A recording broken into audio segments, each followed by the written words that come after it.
What if you had to marry who you were told to marry? You had to live where you were told to live, and you had to create a career, only one that you were told you could do. Would you be able to be the best version of yourself?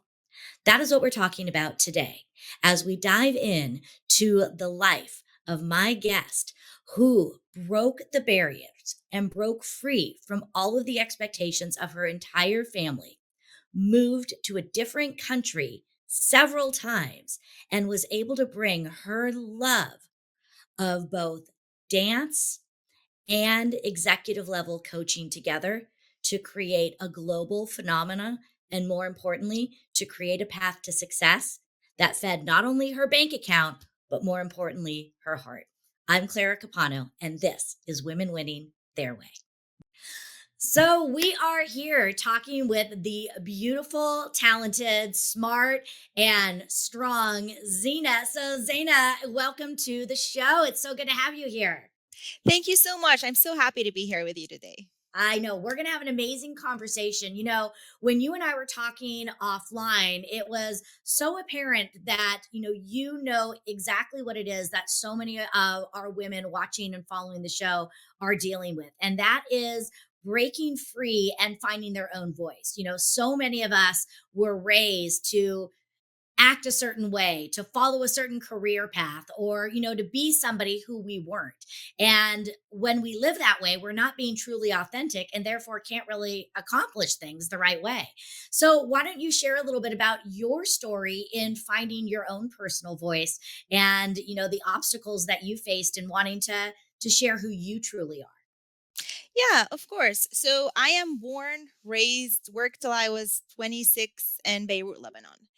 And, as I was an adult starting in the workplace, there was a point in my life where it was get higher positions as quickly as possible. And I was great at it. I did it, like I moved through positions, find the right partner, and then just like get married, have kids, and that would be the perfect life. And then you'll be happy. And it's funny because looking back on it right now, it looks like it's a perfect life to have, but I felt miserable.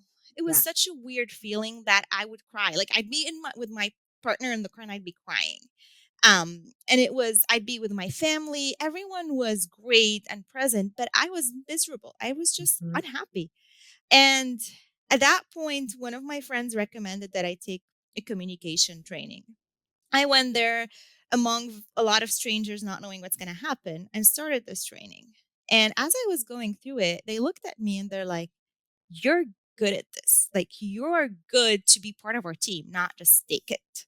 Mhm. And then I went on this journey with them of like shadow coaching and training. And then I started my certification to the US and moved to Belgium. And as I was in Belgium, was miserable for a while. Um, I like to say I was miserable for a while because it's not like a very steady journey when you're changing Mhm. things in life. Like No, it's it not is like not. It's like here, there, up, down, all around. And then you're like, oh, now I'm finally here. yeah. Because it looks like, oh, like I started this training and I figured out what I want. But then you go, like I went abroad and I started my first year and I'm like, this is going to be great. I'm going to meet so many people and I'm just going to change everything. And the homesickness struck and I didn't know who I was. I had the opportunity to be anything, anyone, and I didn't know what that meant. So Mhm. it was a shock. It was a year where like I gained weight and everything Yeah. was like super miserable. And I was, maybe I should go back home. So there Yeah. were a lot of like difficulties. Then I moved to the States, started dancing. It's been my dream since I was young. I always Mhm. used dancing as my space to be myself. And then I was able to actually do it. And I started there and I met people and then it started slowly to show what it meant to be myself. It started Mhm. suddenly to kind of like I started seeing pieces of the puzzle fitting, where it's like I dance and I'm a coach. What does it mean to put these together? And Yeah. I started to meet people that like hike and travel and do all of these things that made me realize, oh, that is something I love. That is something I am.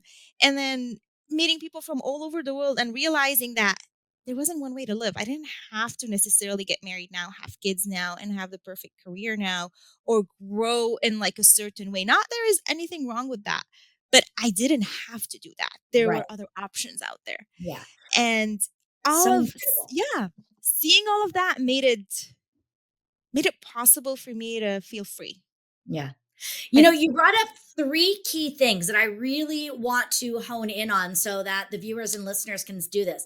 First of all, the concept of we think if we check off all the boxes, we do all the right things, we're going to be happy. And so many of us do that, myself included, and we still feel empty. And then we start thinking, what's wrong with us? I did all the right things. What should it do? But then you had the opposite of that, where now you had all the freedom in front of you, and you're still like, I'm still not happy. And it's the bringing it together. And that's what I love is that last thing that you did is you had these two things that you loved, the coaching and the dancing. And so many of us don't understand that we can bring those things together. And oftentimes it's that intersection of when we bring those things together, that's where the magic happens. But it's the frustration, the discomfort, the confusion of finding those puzzle pieces. But when they fit together, they really start to fit together. Now, I would love to ask you, because the dynamic that I know I felt and so many others did is you check off all the boxes, you're not happy, and you start sharing that. And people kind of think you're crazy because they're like, why aren't you happy? You have it all. You should just be happy. Did you experience that? And how did you, maneuver through that? I know that you said that you moved to Belgium, but like, how did you work through when people were like, what's wrong with you? You should just be happy. I think the first thing for me was seeing people doing it differently. So Mm, I was hearing family members or people I really cared about saying like, what is wrong with you? You should be happy. And then I started to meet people that did it differently. And I was like going to them, like literally having conversation. How? Why? Like, what made you think? Like, just being curious, talking to them, asking questions. And that gave me so much comfort, mm, knowing that there is something happening on the other end of the tunnel, whether I'm there or not there, or whether I want the same thing they have. Just knowing that they're there made me think, okay, so I can do something else and I'm not crazy. yeah. Yeah. I love that. And I think it's so important. There's a dynamic out there and it's called possibility blindness. And it's the idea that until we can see it, we aren't necessarily sure we could do it. And that's exactly what I'm hearing you did is you kind of looked at other people, even though it wasn't exactly what you wanted, you saw other people again breaking free and doing these things. So I would love to again dive in more as to how you made it work and what were some of the strategies or actual tactical things that you did, because I think there's so many of the women that are following this are like, okay, I love this and I love this. How can I start to put it together? Because it's not an overnight success. So, what were some of the things that you started to do to bring your love of dance and coaching together so that if others are out there wondering where to get started, how to get started, maybe they can learn from some of your first steps?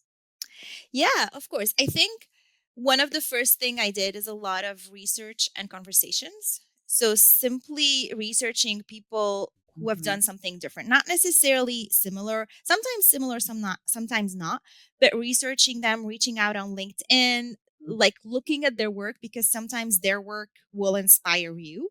So kind of taking all of that in and a lot of meditation or sitting with myself, Mhm. journaling, having those conversations, and then trying things. I think I went through like maybe 6 different iteration before I Mhm. reached the point right now where I have like the final method that I use using coaching and dancing.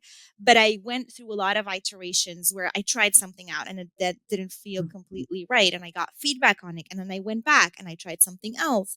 And I think if I were to summarize it in a few words, it would be constant conversations, constant exposure, like watching, reading, going online, seeing what is happening out there, and then going inwards, just Yeah. sitting with myself. What is happening? What is it? and taking feedback from Yeah. others. Those are really powerful points. I love the idea of the research. And it's funny, I've been having this conversation with my son because he's sort of, a little bit lost as sometimes they get. And his whole thing is powerlifting. And I said the same thing. I said, go and find people who are doing what it is you want to do and learn from them because they didn't get there overnight. And I don't think we understand the power of that. And in today's age, with the technology we have, it is so easy to do this. And I think sometimes we get caught up in thinking, oh, it has to be people that I know. And it's like, no, just go online, find them. You never know, reach out to them. They might reach back to you and be willing to talk with you. But again, we can learn so much online. Are you too busy to work out? Well, the team at Busy Girl Boot Camp is going to challenge you that you are not too busy. And in just 30 minutes, you can get the energy, the workout, and the results you want. With years of helping busy women, Busy Girl Boot Camp knows what taking time for you is. And it's the best way for you to show up at your optimal level. And you can get these results without having to drastically change what you are doing or even giving up some of the fun stuff too. Learn how you can get the body and the energy you want and to do it on your terms in just 30 minutes. Check out the Busy Girl Boot Camp today and take control over your fitness and wellness goals. The other thing is feedback. What I loved about what you said is you tried things and you got the feedback. The problem is a lot of us don't listen to the feedback. We take it too personally as criticism. And again, learning how to take that in. And I think about, again, our cell phones all the time. Think about all the apps we have on our phone. How many different iterations and updates do we get daily? Because they're never perfect. And companies have to listen to the feedback about why it's not working so they can make it better. And I think even today, where you are today, my guess would be there's going to be revisions still in the future to make it even better than what you're doing. And so I think those are really powerful lessons. Again, do the research, get the feedback, and keep adapting it and making it better in what we're doing. So that is awesome. Now, I would love to also ask you, because again, when things don't work, we have to listen to the feedback. And it's easy to say, oh, yay, I got feedback. But let's be honest, the hard part of doing all of this can be in the journey because it can be exhausting. It could be mentally as well as physically exhausting. So when you feel like you're hitting your wall, do you ever have those days where you start to question, like, why am I even doing this? It would be so much easier for me to just go back and get a real job. Why do I keep beating myself up and doing this entrepreneurial journey? And when you get in those moments, how do you find the motivation to keep going? Oh yeah. I mean, I'm constantly to be honest, I think everyone is constantly questioning whether they're like, am I doing the right thing or not? I think Mhm. the first thing I do when this happens is I do a thing I love. I'll go dancing, I'll go for a walk, I'll go running, I'll call a friend. I detach completely. I don't think it's healthy to like it's like hitting on a wall, like trying to break a wall. I don't think that helps. So I just disconnect for a second, do something that I love, be in that moment to give myself the space to feel safe. Give my body to feel like it's safe, like everything is good. And then I sit down and I think about it. And I think the biggest thing about feedback is I don't trust feedback blindly. I Oh, tell us more about that. I there's this beautiful, I mean, I don't know it verbatim, but like there's this beautiful quote by Brene Brown where she says you have to keep a paper this size in your pocket of the people whose feedback matters to you. Wow. Brilliant. And I love it because I feel like it needs to be someone who knows me, someone who knows what is going on in the market, or not necessarily in the market. If it's a personal feedback in my personal life, Mhm. it needs to be someone who cares about me. I think this is a big one because people can be hurtful. You need someone who cares and who is saying something out of love. And you need to know their relationship to the subject you're talking about. Do they have a hurt around it? Are they healed in it? Because some people, you can take their feedback in some things but not in others. Mhm. So pick that list for specific things in your life very carefully and reach out when you need them, Yeah. just so that feedback doesn't become something you hate. And I really hope people heard that. And so I want to bring us back to the idea of you've got to be clear on who you want to accept feedback for, because you could get feedback from 10 different people and only one of them is the one that really matters. So you have to just take it in and say thank you and just let it wash off you, which sometimes is easier said than done. But again, really get clear, because what, and especially one of the things that you said is, do they have experience in this? Because if somebody isn't doing what you're doing, or somebody isn't successful in this area, why do you want to take feedback from them? At that point, it's just an unnecessary noise. So I think I love that. And I love the idea of, again, even writing it down so you can have these checks and balances. And if feedback comes in, before you dive in and listen to it, run it across your list. Does this person even matter? So I think that that's really awesome. I want to talk more about how you brought the love of dance and coaching together, because I think there's people out there and they may be attorneys who also are artists, or again, somebody that is a doctor and also loves to sing. I would love to find out, how are you melding these two things together? Because again, somebody out there, it may not be dancing and coaching, but talk to us about what it is that you have created as far as bringing these two things together, because I'm very interested. Yeah, of course. So I do embodied leadership coaching. And what that means is, how do you use not just your mind, but also your body to show up better in the workplace, to show up better in your life? And the way I got there is, I question, when you dance, when I'm dancing, I notice how it's easy to learn how to change habits, how you need to practice to get better, how a lot of the things when you are in your body, they give you a sense of freedom, a sense of care, a sense of ability to change. And I was like, okay, maybe there's something out there related to that. So I started doing the research and discovered the concept of embodied coaching, discovered the concept of a lot of people who are bringing movement into coaching. And I realized I have a lot of experience in the construction world, which is very heady, very mental, not like in the body. And I was like, I have credibility in that kind of thing. What if I also brought this kind of credibility and was able to tell people that you can be in your body, you can be artsy, you can be, kind and soft, and you can be strong. You can have a very strong back, but be also malleable and Mm, flexible and present for the people around you. yeah. And I just started to take, like, how does movement work here? How do you I think the easiest one to use is, if you look at your hobbies, if you look at movement, how do you improve there? What helps you, and how can you bring that skill into the workplace, into Mhm. leadership? Yeah. So it just became kind of obvious that, great, I have a strength here, I have a strength here. And what does it look like to help people from both areas incorporate those? Yeah. And I think it's so important, because there really is not just, the conscious level, but scientifically mind body connection. And I know for me, whenever I'm feeling stuck, I go for a walk. And the creativity that I have on my walk, I am constantly sending myself emails or messages, because ideas come when I move my body. And so I love, again, that you're bringing this in and looking at how can we open ourselves up, but also the strategic part of it, of when you need to learn a new dance, what are the things that you have, and those traits, those characteristics can translate into anything else. So even if your passion was cooking, following a recipe, how can you relate that to leadership or whatever you're doing? And I really think that that's so beautiful. And I think a lot of people can, take that in and bring that together. Now, let's talk a little bit about leadership, because a lot of the people watching the show are in leadership, whether they're leading a team, an organization, or leading themselves. What do you think some women need to know about being a strong and impactful leader?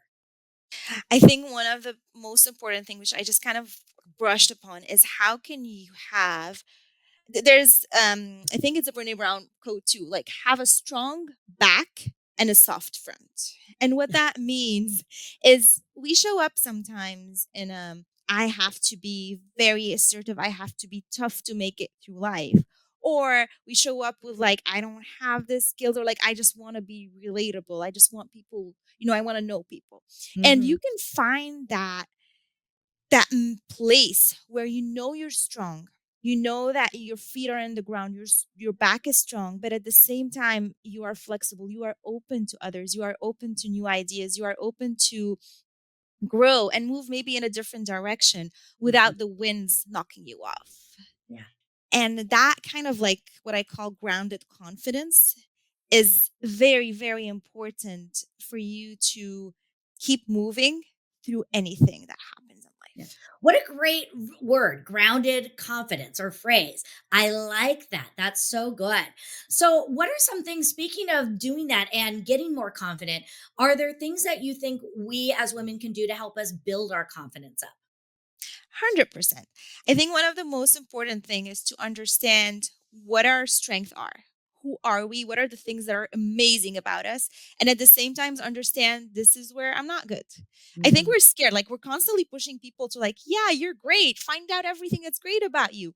But knowing what is also like maybe not an area of that is great. Like I don't like to just use the word weakness, growth area. Knowing our Mhm. growth area helps because we can ask for help.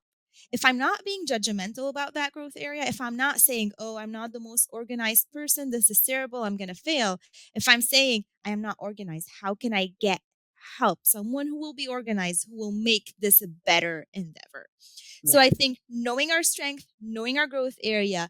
And the second thing is, the third thing, sorry, is practice. Just Mhm. practicing, putting ourselves out there in small places. So, if let's say you are trying to become a better public speaker, don't go to a TEDx talk the first day. Like, Don't just start don't. at the top level, don't. No, that is not helpful. Start with something small, maybe give a small presentation and then start growing your body's capacity to handle that discomfort to be able to be better. So, start small, small step, do things, know your strength, know your area of growth, and ask for help when needed. Yeah, that's awesome. I love it. So this has been such a beautiful and, inspiring conversation. I have two questions that I want to ask you. The first one is, we're going to put all your contact information in the show notes, but I know that there's going to be people out here that want to connect with you, learn more, not just about your business offerings, but just, maybe talk with you more about your journey. So where is the best place for people to connect with So I would say LinkedIn. They can find me. You're going to share my LinkedIn you? information, Zeina Habib, and on LinkedIn, and just reach out via message. I'd be happy to get back to you. That's awesome. Now, the last question I have for you is, I want to bring this full circle. When we started the conversation, we acknowledged that when you were younger in your 20s, success was all about checking off the boxes. Where you sit now, how do you define success for yourself today? Finding balance between the different parts of myself Yeah, and that's letting every part of me exist and letting it be out there in all of its beauty and finding balance of how to move from one to the other smoothly. wonderful. Zaina, thank you so much for being on the show. You just have so much light and energy. And I can just tell from looking at you and that big smile that's on your face right now that you are where you need to be and that you are truly, loving and in alignment with what you're doing. And that's what we need. We need more people like you that are out there guiding us as women to get into the alignment so that we can, really live our truth. So thank you so much for being a part of this conversation today. Thank you for having me. All right, everyone. What a beautiful conversation. There were so many things that Zaina talked about.